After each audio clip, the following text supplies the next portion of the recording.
السلام علیکم دوستو، کیا آپ جانتے ہیں غزوہ ذی امری کے بارے میں؟ اگر نہیں جانتے چلیے اس واقعہ کے مطابق انشاءاللہ جان لیں گے۔ غزوہ ذی امری، غزوہ بدر اور غزوہ سویق کے فوراً بعد مدینہ منورہ میں یہ خبر پہنچی کہ بنو غطفان نامی قبیلہ مسلمانوں پر حملہ کے لیے نجد کے مقام پر ہتھیار جمع کر رہا ہے۔ نبی کریم صلی اللہ علیہ وسلم اپنے 450 جانصار صحابہ کرام کے ساتھ ان کے سرگوبی کے لیے روانہ ہوئے۔ جب دشمن کو مسلمانوں کی آمد کا تو وہ خوف کے مارے اپنے گھر بار چھوڑ پہاڑوں کی چوٹی پر چھپ گئے۔ اس سفر کے دوران ایک دن تیز بارش ہوئی جس سے آپ صلی اللہ علیہ وسلم کے کپڑے بھیگ گئے۔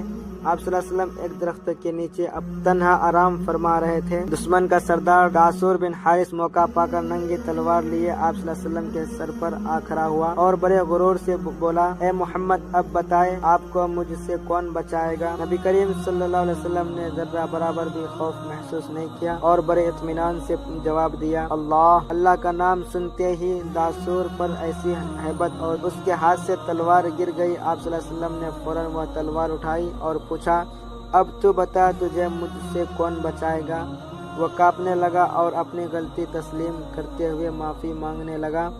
آپ صلی اللہ علیہ وسلم نے اپنی رحمت اور بلند اخلاق کے مظاہرہ کرتے ہوئے اسے معاف فرما دیا۔ وہ آپ صلی اللہ علیہ وسلم کے اس رویے سے اتنا متاثر ہوا کہ فوراً کلمہ پڑھ کر مسلمان ہو گیا اور اپنے قوم میں جا کر اسلام کی دعوت دینے لگا۔ یہ واقعہ ہمیں یہ سکھاتا ہے کہ جب انسان کا بھروسہ اللہ پر پکا ہو تو دنیا کی کوئی طاقت اسے نقصان نہیں پہنچا سکتا۔